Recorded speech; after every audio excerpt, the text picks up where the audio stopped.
So we here, JB from Truth Be Told, man. I'm finally on the other side of the camera. Skull. This Magnolia Levee, you know what it's hitting for. I had to link up with my dog, man. You know, I was doing the Vlad type situation because it was only me. Yeah. And you know, my good man Chubbs here at the Culture Lab got me out the way. You feeling my space? Yeah. This is official here. It's a good look, yeah. But what the people don't know is we did an interview a little minute ago that never aired due to some technical difficulties. but we back though. And it's a lot going on. Yeah. So you know I had to reach out to you. Facts. Because you know when there's a lot going on in the city, you someone who always gives an honest review. I try not to be biased. I'm biased sometimes. You biased sometimes? Yeah, sometimes. For sure. But I mean, before we even kick it off, man, how you been? I seen you traveling with the family, all around the world. Good. I can't complain, you feel me? You know, one day at a time and just trying to enjoy my kids and my family, you feel me? For sure. You know, coming from where I'm from, you know, don't too many people make it out. Right. I feel that. I mean, because every time I look up and you're in a new country, it's like you're really enjoying life. Oh, yeah, man. I got to, man. How important is traveling the world coming from where you come from? Coming from where I come from, it's very important because me making it out and looking back at where I come from, it give me a different perspective. And at one time, I really just thought it was only Willow Street. That's all I lived for, you feel me? Like, I just wanted a Benz and a Rollie and a chain so I could go ride up and down my block 3 or 4 times, ride to the St. Bernard and come back uptown, and that's it. Right. But now that I see, you know, it's other places in the world, I ain't got as much pressure as to go hurry up and go cop the Maybach or shit like that, you feel me? So it takes kind of lift so much pressure up off me, you feel me? Right. So when did you had that change? Like, you know, the world is bigger than the Magnolia. The world is bigger than New Orleans. Like, when did you have that change? I would say right after Katrina. So, you know, some people say Katrina was a nightmare for them, and some people it was a blessing for. It was a blessing for me. Because prior to, I could actually say the day before Katrina, I was actually out with the strap on me, roaming, trying to tend to some business. We're going to get to that. We're going to get to that. And that just, you know, some people look at the storm as a nightmare. For me, it was a blessing because when the storm hit and I went to Baton Rouge first, then I went to H-Town, and me and Wack invited us over to Bun B House because we stayed at Bun B House a couple of days. Oh, okay. And after that, I went back to Baton Rouge, and then I wound up moving to Atlanta. Okay. Well, that's what's up. I mean, like I said, you've been a lot of places, but you was just in the city, last weekend? Yeah, last weekend for Essence. For the Essence Fest. 38 years, yeah, Essence Fest. Cash Money, we call that a reunion? What we call that? Just a performance? How did you like it, though? For me, it would be considered a reunion because I was able to conversate and have sit-down talks with everybody from the group, you feel me? But it was one member that wasn't there. Well, he wasn't at the Essence Fest. Right. He was in the city. Right. And he also performed at Donna Fest, which was Juve festival, you feel me? So it really just going to take some time for it all to come together and come full circle, you feel me?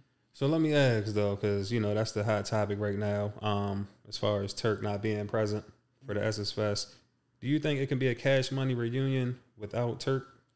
No, if you say a Cash Money reunion without Turk, that don't even sound right. You feel me?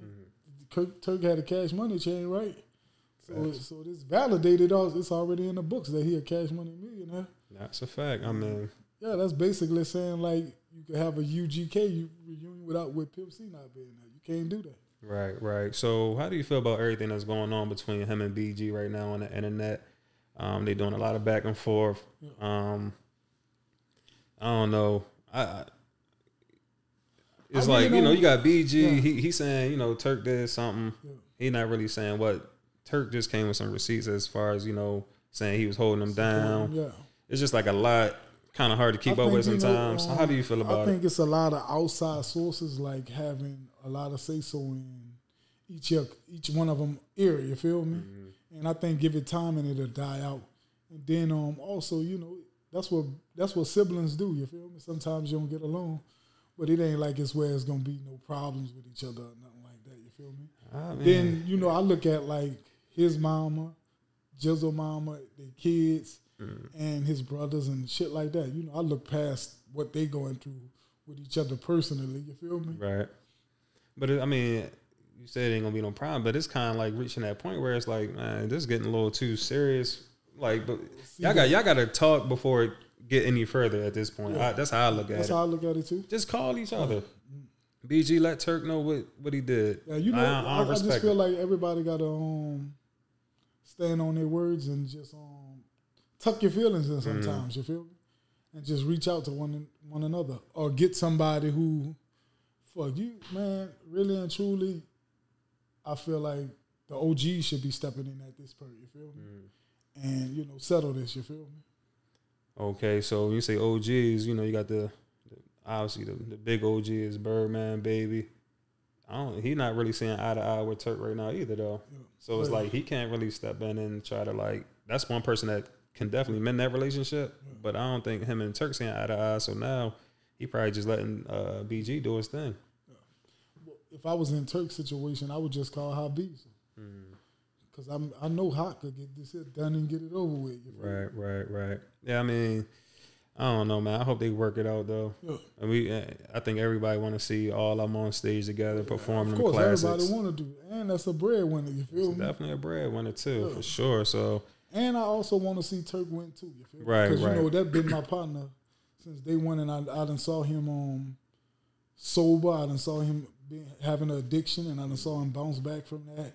And, you know, his new twins and his oldest son, you feel me? Right. And the thing about that is, I'm glad you mentioned that, because there was a point where when I first kicked my page off, and I want to share this story because it shows that you're like a true friend to Turk behind the scenes. It was somebody out the Magnolia, I ain't gonna say no names, reaching out to me, wanting to get on the platform, pretty much like just exposing Turk. I'm like, I didn't really have a good feeling about it. That's not what the platform is about. I'm not here to, you know what I'm saying? And at that time, I was just starting off. I didn't have a good feeling, like I said, so I reached out to you. I said, how do you feel about, you say, don't mess with that. And I ain't mess with it. And that's behind the scenes. I felt like it was just a Bash Turk campaign. Right. Even though I would still call him his friend. But, you know, when people get mad, you know, everybody have their own situations when they get mad. Or when you don't do something for a person, it's kind of like, oh, I'm about to tell everything now. Right, and that's just considered like phony in my book. Ain't no way me and you going to hang out for 10 years. And then when you don't do something I want you to do, I'll come back and be like, oh, JB phony. So this whole time I've been dealing with you, knowing you phony. That ain't real on my part. That make me phony too. Right, and that dude, I guess that was like one of his day ones, I'm assuming? Yeah, that was one of his day ones. Yeah. But a lot of people have never dealt with consequences, you feel me? Like, you know, we in the internet area where a person could live in Oklahoma and say something about you. Like, I'm from off of Willow Street. Like, man, if you say something about a nigga tomorrow, he outside. Yeah. Man, he waiting. Like, right. Man, what's this about? You feel me? Right. With the internet, you can't go fly to Chicago tomorrow and say nothing. You feel me? Right. So it's you know, ain't no more punch in the face game. So niggas just on the internet saying whatever they want to say. You feel me? Yeah, I ain't. Or either they wait till you move to a different part of your life and then they want to. Right. Like I get a little flack sometimes, and I be like, man, I don't I'd be like, I don't even know this dude from a can of paint, and he online saying something about my real life, like feel me, some shit, and I know he wasn't there, and I'm like, man, what the fuck? Like, who is this? Is this somebody else behind him telling him this? Right. It'd be like, you know, the internet be weird like that though. So, you know, I just try to stay in my lane. Yeah. Like, I don't even indulge in none of that. I try to do the same thing, but even with us, you know, we have a breaking point. Oh, for sure. And, you know, you also be like, damn, like, should I dip in? Right. So, speaking of breaking points, do you think Turk is reached his breaking point with the video he just released? I believe it was like last night. I actually talked to him on yesterday, and I was telling him I respect how strong he is. You feel me? Because at the end of the day, man, you dealing with when odds are against you, or you feel like some people being biased towards that way, it could push you in a depression situation. And you know, some people don't make it out of those depression situations, And then once something happened to that person, we all be like, oh, man, we feeling sorry or whatever. Right. So I take it one day at a time, and I just try to show everybody I got love for them at that moment. Right, now for sure. Because right now, they might be mad with each other today, but tomorrow, if something happens to any one of them, we all going to be like, oh, man, that's fucked up. You feel me? Exactly. Now they didn't fix the situation. Exactly. And you mentioned we was talking about Turk, and we even before this interview, we was talking about that song, Soulja's.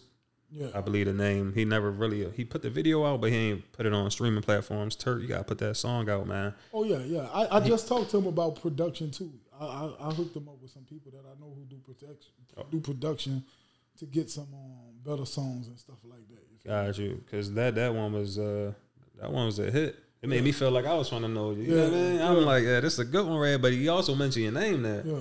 And so y'all kind of go back. Yeah, we really go all the way back. Like, I'm going to say, I'm looking at like 6 or 7. Oh, damn. Okay. Probably even more than that. You feel me? Because I done spent the night by Turk house before. And my Uncle Zoe actually stayed in the same building with Turk. Gotcha. And that's, that's Taladana Court, which is the TC, what Juve always talked about.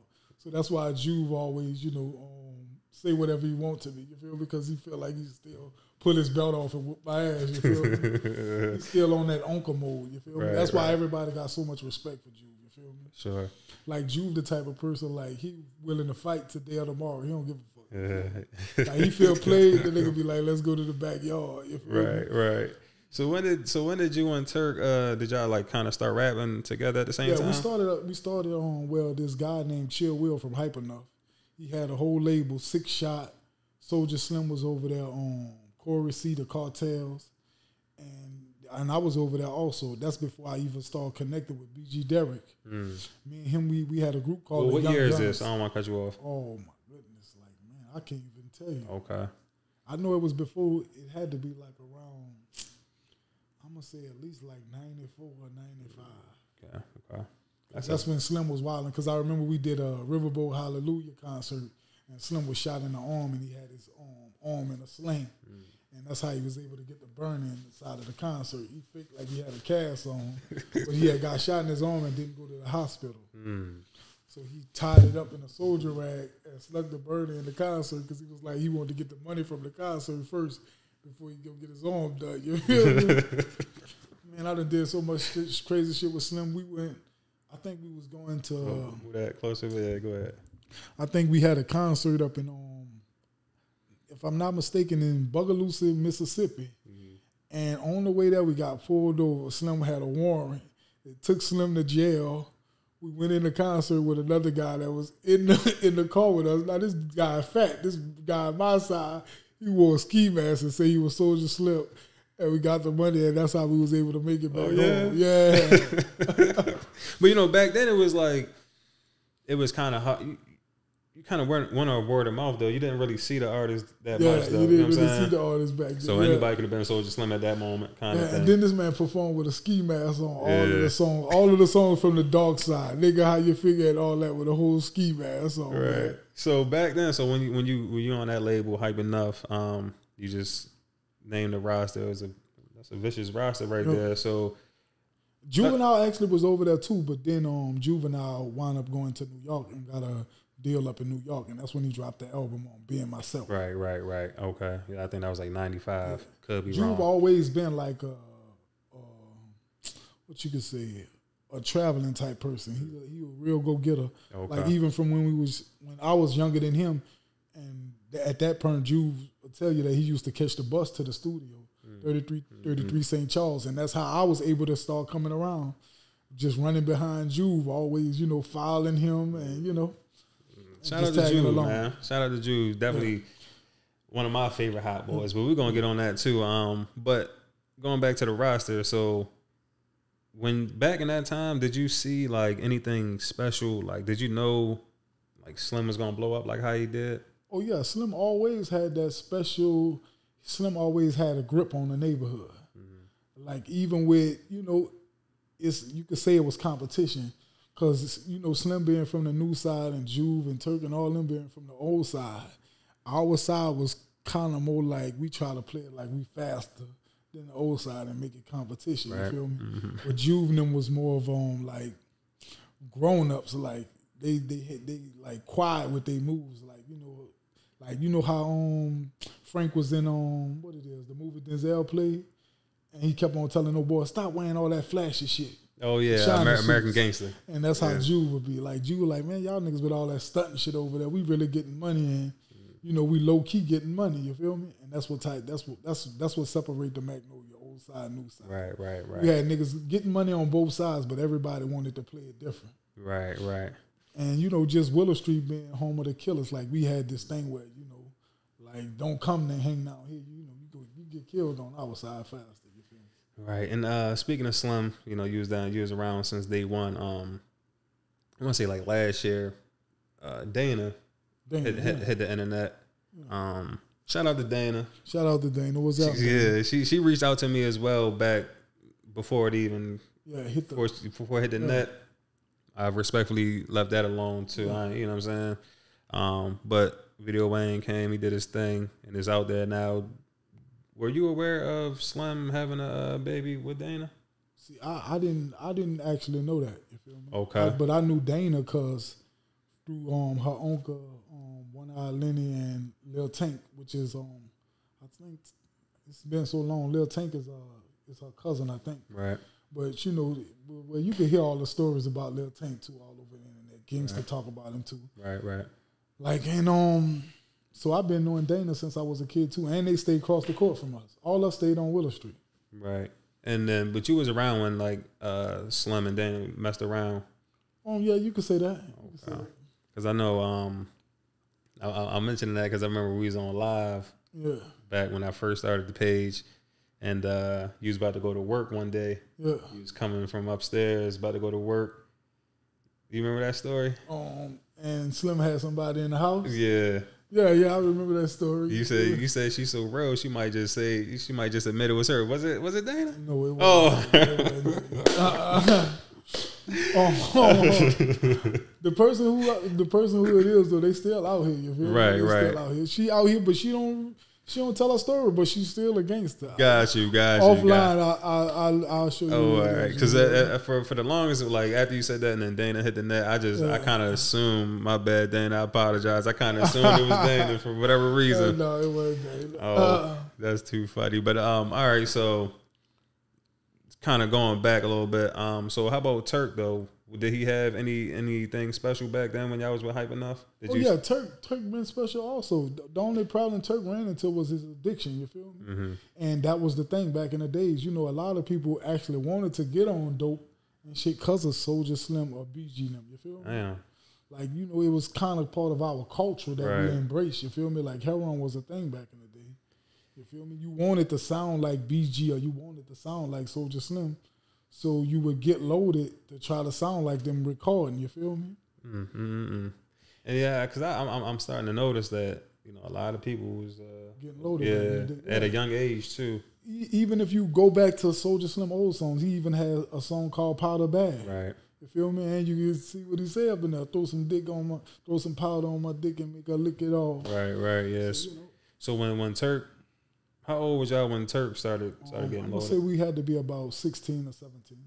So what was it? We were still in high school because I remember we used to cut school and we'll take the back way through the 13th through Jeezy Hood and we'll make it all the way to the Magnolia and just hang out by this dude named Darryl. He actually passed away too. And we'll hang out at his house. Me, Turk, LL, my partner LL, he wound up ODing in Houston. Yeah. So what was it that kept you away from it? You never wanted to experiment or? For me, I would say that probably I would say like Hot Beezel. You feel me? Hot Beezel. You got people like TB and just other people like. They had more other people from my neighborhood that didn't get loaded that was hustlers, you feel me? Gotcha. I was always like a Air Max type nigga. I loved Air Max. And every weekend, like I used to see Hot with Air Max on and La and Funky 4 or Booby or one of them with Air Max on, and I wanted to always dress sharp. You feel me? If you go through old pictures and shit, you'll see Wack with 95 Air Max on with the jogging suits and Killer Stone and shit like that. You feel me? Yeah, I'm thinking. You just made me think of the one picture. You got Hot got the iris, the red toe irises on. Yeah. Him, Wack, and Gangsta on the stoop. He got the irises. That's what would motivate me. I think Wack did have some 90 some Air Max on. Red and white new. Yeah. I think it was like 90. And we was wearing keychains with the wallet and all that back then. Oh, okay. So when Turk started getting loaded, how did that put a strain on your relationship? Yeah, that actually, I think the first time I was like kind of embarrassed. They call it Earling, like after you snort dope or whatever, you throw up or something. And we was actually like on our way to class, and he just started throwing up in the hallway. And everybody else recognized like what it was, and some of the girls was like, "What's wrong with him? What's wrong with him?" And that just like that was my moment. Like we can't keep doing the same thing. You feel me? Yeah. So. And we just lost things that was in common. If I'm not getting loaded and he want to, go half on a bag or whatever, like he can't go half on a bag with me. Right. And that was before Cash Money? That was with Cash Money. With Cash Money. I'm saying, did he start before Cash Money or kind of around the same time? Around the same time, because Bg, Derrick, all us went to folk shape. Right. You feel me? Right. Yeah, I be hearing them stories, and, man. You get access to a lot of money and shit like that. Like, my money, I wanted to ride a limo to school and shit like that. That's how come Derrick got loaded before, but he wasn't, he smoked weed and shit like that. But Derrick always was a stunner. Yeah, Derrick was like, man, I want a real Rolex. Yeah. I want a real chain. Like, that's what type of shit. Derrick we'll cut school and go to Macy's and try to lay away shit like iceberg jogging fits and shit like that from Nouveau and shit like that. Yeah, I can tell a lot of the old footage I seen of Bg Derrick or like pictures. He got a lot of money, or he talking heavy on camera. Yeah, cause like where we from, everybody who had money or had a whip, they was well respected. Like Kiefer from out the tent wall, you got 10 Wall Bub. They had Benzes. You feel me? Even when Giggity got the big body Benz and he brung it on Willow, that was motivation for me. Right. Like that same year, I was Jabos every day. Like, man, I got to get a Jabot outfit for every weekend. You feel me?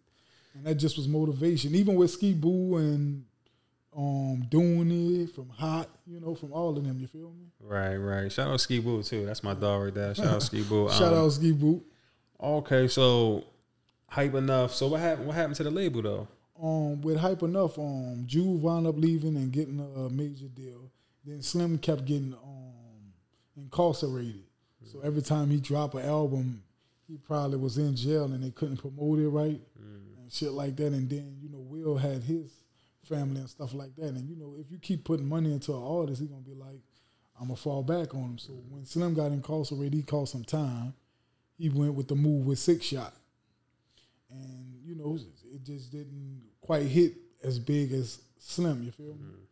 And then 6 Shot ran into, his situation. Right. You feel me? With going to jail or either addiction and stuff like that. Right. Chill Will still around? Yeah, Chill Will still around, yeah. Okay. And it just become a revolving door, the same cycle, you feel me? So he just basically backed away from the whole label. And then when Slim came home that last time, that's when he got with No Limit.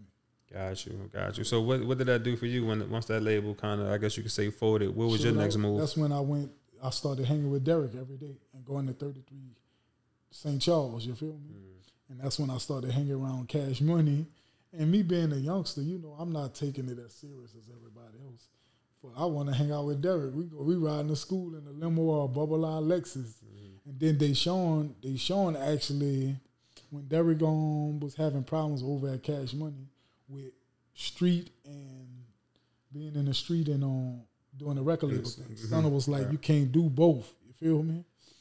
But Derrick was like, fuck it, I'm doing both. And that's when Deshaun stepped up and was like, he gonna start his own label with Derrick. And when Deshaun stepped up, Deshaun was a street dude too. He wound up getting a Viper and just set the whole city on fire. You got a Viper in New Orleans back in that time, it was up. So, and then that's when he started Smoked Out. And that lasted for about, I'm gonna say 4 years. I'm all over Like when you look up Smoked Out Records and the album Bustin' Heads and Getting Paid, my name not in the credits, but I'm on mostly out of them 12 songs, I'm on like 8 of them. I'm on Uptown Stunner, Still to Be Stole, Low Down and Dirty with Turk on there. A lot of people don't even know that Turk actually on Low Down and Dirty with Smoked Out. So was you officially signed to Smoked Out? That's what the thing. See, my mama was like one of those type of people. Like you ain't, if he doing some street shit, you ain't. Got you. And I think that kind of saved me. Right. My situation. You feel me? That guidance is important, especially around that time, and especially that age that you were too. So, you know, you see a lot of people, a lot of artists at that age. Yeah. They don't really have that guidance, and they get jerked out of their money or they sign bad paperwork, whatever the case may be. But okay, so now Smoked Out, you chilling with Derrick every day. Derrick, we recording, and that's when they did the song with Wayne and Bg, which is #1 Stunner. If a lot of people go back and listen to the lyrics, it's the same song as #1 Stunner, but Deshaun got locked up. So Bird was like, he gonna reintroduce the song, and he dropped it as #1 Stunner. Oh yeah, what song is that? Bustin' Heads and Getting Paid. Yeah. Oh, okay. Some of those verses are similar. I know, yeah, because I remember Wayne. He does he say he does reference the same thing. Yeah. Damn. Oh yeah, you're right about that.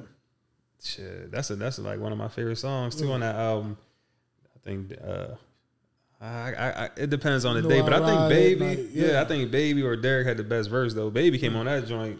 Oh yeah, Baby was on point then. Man, he used to flame everything. Yeah, he was flaming at that time. Like he flamed everything from all the way up to like the early cast. At that time though, if we ranking them at the time, Derrick was like #1. You think so back then? Because I'm not saying Derrick was better than Jude or everybody else. Derrick was more advanced than everybody else. Because Derrick was really hustling, and he was talking about putting a 4 on a 2 with dope and shit like that before all of us. And he was stunting too. He knew Bell's Bombers names. He knew how to get in, how you get out of jail, and how much you got to pay, and what the charge is. Like he really was dealing with shit. He was stunting too. And then Derrick also had like girls that he was dealing with that worked in the like the courthouse, the processing part of jail. Got you. And I went to jail in a car. They took me to jail for no license.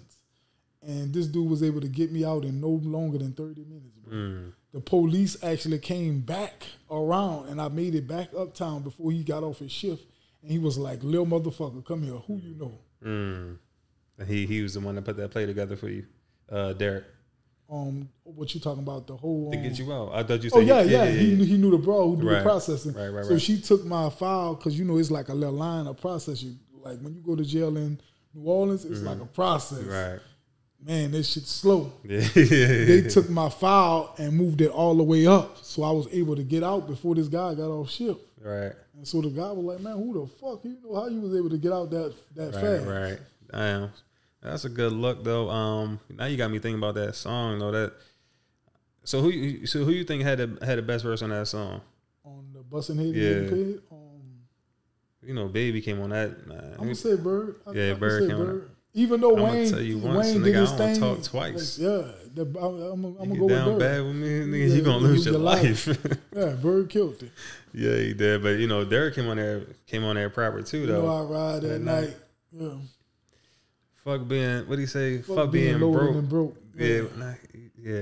All I know is hustle. Fuck being loaded and broke. Yeah. And then Wayne, he did have a couple bars out there. I ride at night. And shit though. Yeah, that's my shit right there. Yeah, he did.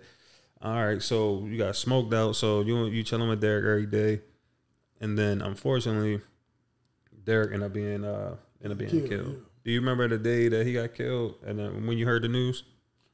The day that he got killed, I heard the news. It had fucked me up because at that time we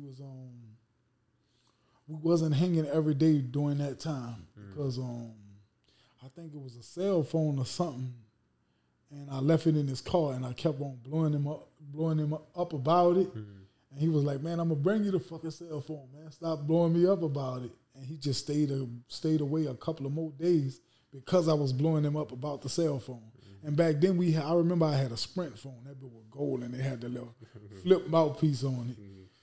And we just wasn't. I just didn't get a chance to chop it up with him more before that time came. You feel me? So when you heard the news, how did that make you feel? Oh man, you know, of course I felt bad, but I was really upset. You feel me? Because like Derrick ain't never was no type of person that what I could say, like he more of a helping type of person. You feel me? Even with the situation with him getting killed, he was on his way to help somebody.